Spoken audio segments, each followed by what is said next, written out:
Sometimes you just push yourself so much and you don't know what you can achieve if you don't try. I was always creatively inclined.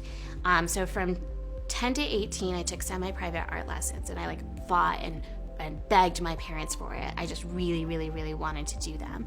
And they finally put me in them, and it was wonderful. And it's actually been the biggest thing that's helped me in my career right now. And so I decided to start a different direction, and I did a huge emphasis in neuropsychology through college. Kind of went something a little bit more sciencey because my parents were really thinking that I was not going to get a job, which is fair. And then when I was afterwards, it just became a question of trying to sort of leverage my assets, and what I could do is sort of learn a different aspect of art. And so I decided to start learning Photoshop and InDesign and Illustrator on my own to just sort of help be more competitive in the employment marketplace. And so I ended up punching things in a computer and talking to people, and that was great, but there was a part of me that was severely unfulfilled, and I knew a lot of it came from a place of creativity, and I could see myself doing all these paintings and stuff, and when I could go home, it was just a huge hobby of mine. I hit just a roadblock, just working an admin job after admin job. I just decided to take a 6-month sabbatical and just let me be me, because I'm a little bit of a workaholic. So I decided to take some time off and just go visit friends and see how things would go. And it turns out that it worked out really wonderfully. It only lasted about a month that I could not do anything. And I started working in a print shop immediately thereafter, and then started learning a little bit more design. And on a whim, I think a couple months later, I think my unemployment was running out at the end of the year. So January, I just decided to change my LinkedIn status aspirationally to being a graphic designer, and my first client reached out to me, and I got to win the bid because I put together a huge marketing pamphlet, as you do when you're in design, and a lot of designers don't really think that way.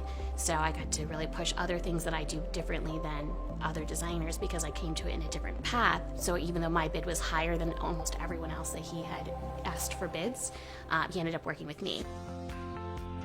I knew somebody who worked at Red Bull, and so I kind of got to convince them to let me do some Snapchat filters for them, and then that escalated into being an approved vendor for Red Bull within my first 3 months of doing this again, invoicing Red Bull, and had to go get approved, and there was a whole onboarding process for that, and I felt so cool.